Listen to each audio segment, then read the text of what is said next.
कि जिस तरीके से आरसीपी सिंह जी के साथ हुआ, भाई एक पार्टी को खड़ा करने में उनका एक बड़ा योगदान रहा। एक रीढ़ की हड्डी की तरह उन्होंने जनता दल यूनाइटेड में उन्होंने काम किया। एक आम बिहारी होने के नाते या बाहर से जो व्यक्ति देख रहा है उसके नाते मुझे ज़रूर लगता है कि कहीं ना कहीं आरसीपी जी के साथ गलत हुआ है। नमस्कार, आप देख रहे हैं लाइव सिटीज़ में हूँ आपके साथ शिवम। आरसीपी सिंह को जेडीयू ने दोबारा राज्यसभा नहीं भेजा, जिसके बाद तमाम जेडीयू के नेता यह मांग कर रहे हैं कि नैतिकता के आधार पर आरसीपी सिंह को मंत्री पद से इस्तीफा दे देना चाहिए। ऐसे में आपको बता दें कि जेडीयू संसदीय बोर्ड के अध्यक्ष उपेंद्र कुशवाहा ने भी साफ तौर पर यह मांग किया और कहा कि नैतिकता के आधार पर अब आरसीपी सिंह को मंत्री पद से इस्तीफा दे देना चाहिए। इसी को लेकर जब आज हमने लोक जनशक्ति पार्टी रामविलास के राष्ट्रीय अध्यक्ष चिराग पासवान से बात की कि जिस तरह से लगातार जेडीयू नेता यह मांग कर रहे हैं कि आरसीपी सिंह को अब मंत्री पद से इस्तीफा दे देना चाहिए, तो इस मुद्दे पर क्या कुछ कह रहे हैं चिराग पासवान, पहले आप वो सुने। नहीं, देखिए, इसमें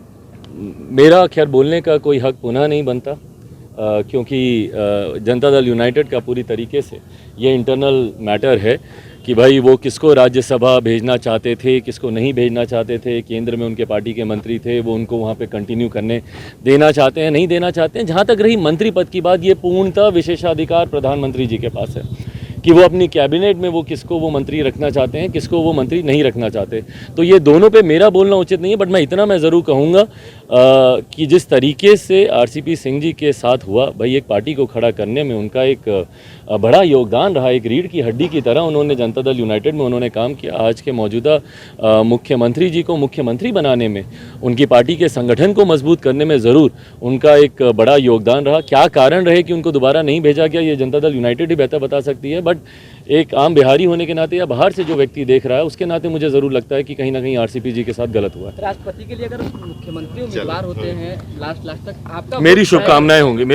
आज की मुलाकात का उद्देश्य बिहार के किसानों की बढ़ती समस्या को लेकर उनसे ये मुलाकात हुई। आज लोक जनशक्ति पार्टी रामविलास के किसान प्रकोष्ठ के द्वारा एक दिवसीय एक बड़े धरने का आयोजन किया गया और उस धरने में किसानों के तमाम ज्वलंत विषयों को उठाने का कार्य किया गया। देखिए, बिहार एक कृषि प्रधान प्रदेश है और जिस तरीके से इस प्रदेश के किसानों को आज की तारीख में हाशिए पर पहुंचा दिया गया है, एक तरफ जहां हमारी केंद्र सरकार, हमारे प्रधानमंत्री आदरणीय नरेंद्र मोदी जी का लक्ष्य था कि 2022 तक किसानों की आय को दुगना करना, उनसे जुड़ी हुई समस्या का स्थायी समाधान पहुंचाना, वहीं अगर आप बिहार प्रदेश देखें जो कि कृषि प्रधान प्रदेश होने के बावजूद यहाँ पर जो किसानों के हालात हैं, देखिए, मैं कोई भविष्यवक्ता नहीं हूँ, पर मैं अभी से मैं बता सकता हूँ कि भाई महीने डेढ़ महीने के भीतर बिहार आधा बाढ़ से डूबा रहेगा। बिहार में पानी आएगा, कटाव के माध्यम से घर घर, गाँव गाँव, खेत खेत तक ये पानी जाएगा।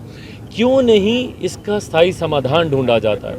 नदियों को जोड़ने की योजना पर हम लोग को कार्य करने की ज़रूरत है, इंटरलिंकिंग ऑफ रिवर्स, ताकि हम लोग सुखाड़ और बाढ़ की जो समस्या है उसका स्थायी समाधान हम लोग ढूंढ सकें। खाद की एक बहुत बड़ी समस्या एक लंबे समय से बिहार में चल रही है। किसानों को जिस तरीके से खाद उपलब्ध नहीं हो रहा, काला बाजारी के माध्यम से जिस तरीके से औने पौने दामों पर किसान खाद खरीदने के लिए मजबूर हो रहे हैं, जिससे उनको आर्थिक बहुत नुकसान हो रहा है। तो इन तमाम विषयों को लेकर मां महिम जी के सामने हम लोगों ने ज्ञापन सौंपा है लोक जनशक्ति पार्टी रामविलास के प्रतिनिधि मंडल के द्वारा, और हम लोगों ने उनसे आग्रह किया है कि इसमें हस्तक्षेप करें, क्योंकि बिहार सरकार कहीं ना कहीं इस दिशा में ना सोच रही है, ना कार्य कर रही है, ना कोई सक्रिय कदम, सकारात्मक कदम उठाने का कार्य कर रही है। और किसान साल दर साल एकदम हाशिए पर पहुंचते जा रहे हैं और एक बड़ी जनसंख्या है, भाई कृषि प्रधान प्रदेश है तो एक बड़ी आबादी किसानी से जुड़ी हुई है। तो ऐसे में किसानों की चिंता करना हम सबका उत्तरदायित्व बनता है। तो इसी विषय को लेकर आज मां महिम जी से मुलाकात हुई,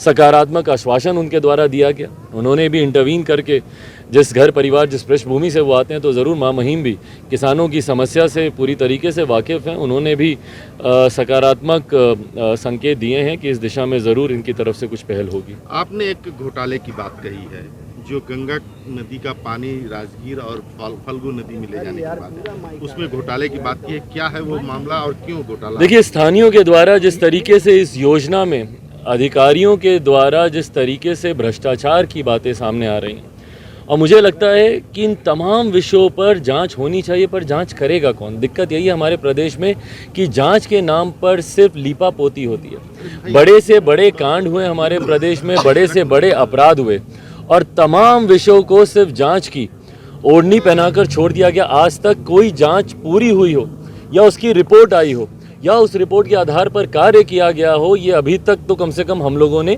नहीं देखा। 7 निश्चय को लेकर रहकर भाई आप गांव में चले जाइए, कौन नहीं बोलता कि 7 निश्चय में कितना घोटाला हुआ नहीं हुआ। आप खुद जाकर देखिए अपने कैमरों से, अभी जो नई पाइप बिछाई गई है, जो टैंकियां बैठाई गई हैं, क्या हालत है उनकी। टैंकियां फटी पड़ी हैं, पाइपें फटी पड़ी हैं। ये नली गली के नाम पर जिस तरीके से सड़कों को खोद कर वहाँ पर रखा गया है, तो 7 निश्चय हो या तमाम ये योजनाएं, बिहार की विडंबना ये रही है कि जनहित में कम या जनता को लाभ देने की सोच या दृष्टि से कम योजनाएं बनती हैं।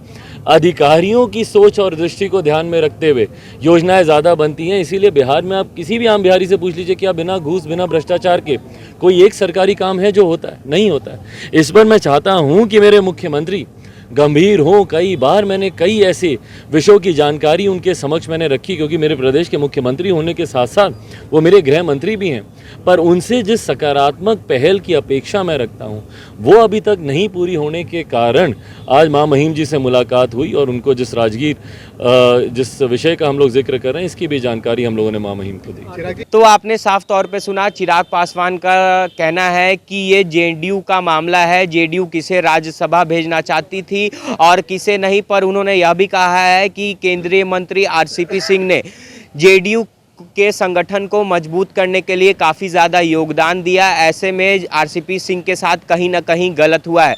तो आरसीपी सिंह को लेकर चिराग पासवान ने आज बड़ा बयान दिया है। अब देखना होगा कि इस बयान पर जेडीयू की तरफ से क्या कुछ प्रतिक्रिया निकल कर आती है। बहरहाल अब बने रहे हमारे साथ। अगर आपने हमारे चैनल को सब्सक्राइब नहीं किया है तो जल्द से जल्द सब्सक्राइब कर ले। धन्यवाद।